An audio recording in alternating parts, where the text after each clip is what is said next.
When you look in the mirror, do you know who you're looking at? This is probably one of the deepest questions we've explored on this podcast thus far. And it's one of those questions where the answer can be as deep and as detailed as you want to make it. But for a good chunk of guys post-breakup and divorce, they don't know where to start. I've certainly been in this spot a couple of different times, and it was actually kind of scary at points. And this is a topic that gets talked about a lot these days, but when I started researching to get some hard data, I couldn't find an exact number or percentage of men who go through this. Everything basically referenced a, quote, large number of men. And it's a larger number than women who experience identity loss after a relationship ends. So let's put one thing out there right now. You are not alone. There are tons of guys who are struggling right now to rediscover who they are. Losing our identity while in this low point is a double whammy. And let's be honest, you can read all the books, listen to the podcasts, implement all the comeback strategies in this podcast, but it is way harder to stay on track and get the most out of it if you don't have that anchor of self-identity intact. Rediscovering the man in the mirror is the most important part of breakup recovery. Today, we're going to talk about why this identity crisis happens and how to rebuild a stronger one. And if you implement these steps, you might even become, dare I say, unrecognizable, even to yourself. Welcome to the Badass Comeback Podcast. Who am I? The answer to that question will change throughout your life. Our idea of who we were as kids is probably vastly different than it is now. But something happens to us when we get romantically involved with someone. Stay with them long enough and we start intertwining identities. We start sharing interests with her, hobbies, TV shows and movies, even mannerisms, quirks, and habits. We might even adopt certain outlooks on life and life direction, especially once kids come into the mix. And in the beginning, it's pretty sweet actually. You have someone to show you cool things and ways to think about life, and they get the same from you. A lot of healthy relationships have this dynamic, and it's great to a certain extent. And I'm not trying to shit on this concept, I'm simply saying that our factory relationship programming doesn't safeguard against what can happen when this melding of personalities goes unchecked. We're going to touch on that at the end of today's episode. Bottom line though, it's not your actual identity that has been lost. It was the version of you that existed with her. You know, the thing is, we put so much effort into the relationship. It's not only money and time, it's also energy. And it's a lot of energy. You know, keeping the relationship healthy, conflict resolution, the sacrifices you make, all of it. When you're putting energy into a relationship, it's your energy that you're spending. And where you put your energy is where your identity grows. Think of your career. You call yourself an engineer or a plumber or a teacher because of the energy that you put in to learn and live that profession. How about education? You call yourself a graduate. Your hobbies. You call yourself a car guy or a techie or a bookworm. Whatever identity is associated with your hobbies. And I think you get the point. It's all energy. But even still, it's much more. It's an investment. But, of course, that investment has been taken away from you. Your role as not only the husband, but her rock and her provider in some cases is no longer needed. Your role as her husband or boyfriend was a purpose that is no longer needed. And that is a shit feeling. A man without purpose is a man adrift. In fact, there was a study done by Peggy Thoits in 1992. She and her team found that major life transitions, like divorce, that strip away central social roles, like husband, boyfriend, etc., lead to significant drops in self-esteem and psychological well-being. They also found that dudes tend to have a harder time with this because they have smaller social circles and don't reach out for support that often. Now we can understand why it is so important for human beings to have purpose in their life, especially guys. So, energy directed at something equals identity. Now for a dive into the identity crisis. And there's actually 5 stages to this. Stage 1, shock and disorientation. It's that whole feeling of, what the hell just happened? You might be feeling numb or thinking that reality isn't actually real. You're probably experiencing major brain fog, just kind of going through your day like a robot, on low power. You might be forgetting simple things or having kind of this pseudo out-of-body experience where you're just watching your own life from outside of yourself. This happens because your brain is struggling to process the loss of someone that was attached to you for so long. Stage 2, bargaining and denial. You start thinking things like, maybe if I fix this one thing, she'll come back. Or, there is no way this is over. This is temporary. Or, I'll be fine in a few days. I just got to sleep it off. Your brain does this because it wants to pretend reality isn't real to avoid the pain of acceptance. Stage 3, anger and identity rage. This is where the pain turns outwards. You might get angry at her or yourself or just at the entire world. A lot of guys feel this mix of rage and self-blame. And this stage is dangerous because it's really easy to lash out or commit self-harm. This anger means that your identity is actually fighting to survive. Stage 4, emptiness and depression. This is the lowest point. The anger fades away and you're just left in this deep and dark void. This is where you might be thinking, I don't even know who I am anymore. Your confidence and motivation disappear. Nothing is appealing and everything seems pointless. And guys can get stuck here for months if they don't take action. And finally, stage 5, the rebuilding stage. This is where you start asking good questions like, who do I want to be now? What actually matters? And where do I want to go from here? Boys, the good news is that every man who has made a badass comeback has gone through these stages. What I'm about to lay out for you is going to help you power through the first 4 stages so you can get to stage 5 and start kicking ass once again. All right, how to rebuild your identity even better than before. First, grab a pen and paper or bust out your notes app on your phone. Highly recommend it to actually write it down though. It solidifies this exercise a lot more. And feel free to pause as needed. There are 5 steps and it is pretty involved. Step 1, you're going to take stock of your identity before the relationship began. As we touched on above, these are things that you were putting your energy into before you started putting energy into her. Here are some categories to get you started.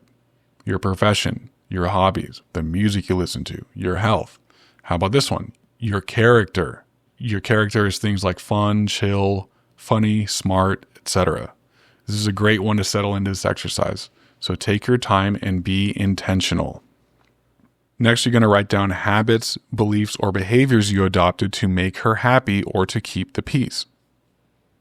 Some common ones I hear are going on shopping trips, watching movies she liked, spending more time just sitting around with her. Next, you're going to write down habits, beliefs, and behaviors that you cut back on. Did you cut back on golf, on fishing? Did you cut back on your hobbies to free up time for her? Some guys just stopped going to the gym and exercising completely. Some guys sold their motorcycle, their card collection, etc. Next, you're going to take stock of your core values. These are things that you hold true to who you are as your own man.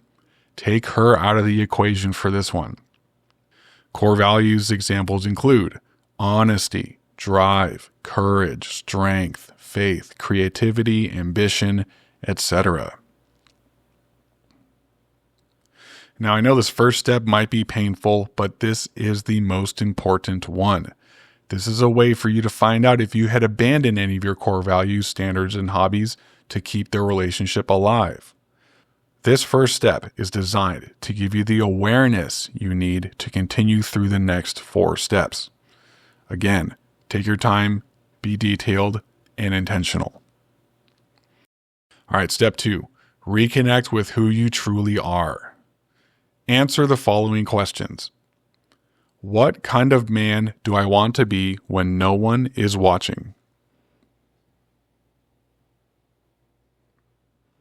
Next, what matters more to me than being in a relationship? This can be things like freedom, strength, self-respect, adventure, etc.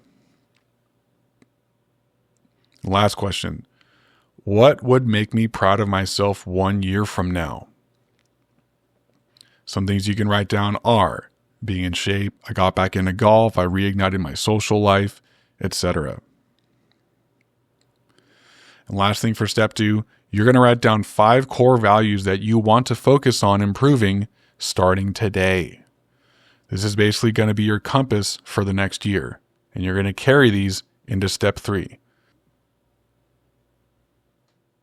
All right, step 3, rebuild through daily action. And we have to remember that it's not enough to think your way into a new identity. You have to act your way into it, or rather, put energy towards it. With your 5 core values to improve in mind, think of one thing you can do every day to reground yourself into each of them. This is where you get to be creative. If strength is a core value, you can make a plan to work on your body every day or a workout schedule that makes sense to you. If drive is a core value that you want to work on, you can come up with a plan to go for that promotion at work or reignite an old hobby that you'll put some serious time into. You need to work on these 5 core values every day, or at least a couple of times throughout the week, whatever you think is appropriate. And you need to start small. If you take on too much too fast, you might hit a wall where you get overwhelmed and just give up on all of them. The key here is consistency. And if you either forget or procrastinate on one, don't be ashamed. But you got to kick it back on. Otherwise, you might slip back into old habits and just fall off of this exercise altogether. You're going to be doing more than your brain wants you to do, but you got to remember that your brain wants you to be stuck. Your brain wants to keep you in the past. Your brain does not want you to push forward right now. But, of course, you are bigger and more important than that. You have a life to rebuild. This might be tough for the first few days or weeks. So be ready for that. It's just part of the process. And yes, it gets easier with momentum. So be consistent. I also recommend putting these action steps on your calendar. For each one, after you check it off, you need to give yourself a positive message that moves you forward. For example, after you complete a task, you can look at it and say, yes, this is who I am. All right, step 4, ready to get even more creative? This is your badass vision. Who will you be 12 months from now? 4 things you're going to write down. How do you look? How are you carrying yourself? What does your day look like? And how are you handling life stress? This is one you're going to read every single morning. I know this one will be tough if you're waking up at 4 a.m. to work 12 hours. One thing you can do is put this in your car, so when you start it up in the morning, you can take that 30 seconds and read it over before you head out. And don't be afraid to tweak it as you progress through your future. Your vision of your future self might change as the fog lifts, but you must read it every morning. This is basically slowly rewiring your brain to orient your actions and thoughts towards your badass vision. Now finally, step 5, single player mastery. Start incorporating things you like to do by yourself and make some moves to try new things solo. Things like going to a movie or a restaurant, a road trip, or some meditation by yourself. And if it feels weird to do it alone, guess what? You need to do it. Not all the time, of course, but you have to sprinkle it in here and there in this next year. When you force yourself to do those things alone, it helps reprogram your brain twice as fast. And here's a little secret for you. The biggest reason that we do this is that a man who is comfortable being alone is dangerous because he can't be controlled by loneliness or the fear of losing a woman. And that is it for our 5-step exercise. Guys, rebuilding your identity is not something that you do quickly. It takes time. But every single action you take towards that badass vision is 1% more towards the goal of who you want to become. If you go into these 5 steps with intention and push through the urge to procrastinate and commit yourself to each step, despite how you feel, you will emerge stronger, smarter, and way more confident than even before the relationship started. This is the foundation of your badass comeback. So in the intro, I mentioned how societal programming leads to this loss of identity, and how this happens is actually pretty simple. You have a dude, you have a chick. They're both single. They're living their values and doing their own thing. Then they meet and start dating. Their lives start intertwining, and then as a result, some of what makes them the individual they are takes a back seat to the relationship.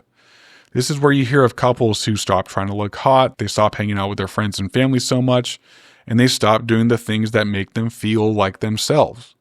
It sounds bad, right? Well, our society thinks this is normal. You, however, are different. You are learning the ways of the badass. And we just talked about one of the first steps towards your badass comeback. Part of that comeback is holding your badass vision true for the rest of your life. What this means is no matter what, no matter who is in your life, you never stop doing the things that make you the man you are. Too many guys start sacrificing the important things, their health, their hobbies, their time with friends and family, to spend more time with her, either initiated on their own or at her request. This is probably the number one thing that makes her lose attraction and start to pull away. And this is one of those confusing things about the feminine. She wants you to spend more time with her, but she doesn't understand that if you do that by sacrificing the things that attracted her to you in the first place, she's going to lose interest. Very rarely will you get a woman who says, hey, you've been watching TV for the last 5 months and you're getting fat. Why don't you go play basketball with your friends like you used to do? I love when you come home all sweaty and hot. And as confusing as this is, the solution to this is very simple. You must stay on course. Your course. And yeah, you move some things around here and there to make time for her, but your top 5 values from above need your attention and dedication first and always. You are the man you are, no matter who is in your life. Why sacrifice any of that if there's no guarantee that she's going to stick around? And if she doesn't like those things that you do, then she's obviously not for you.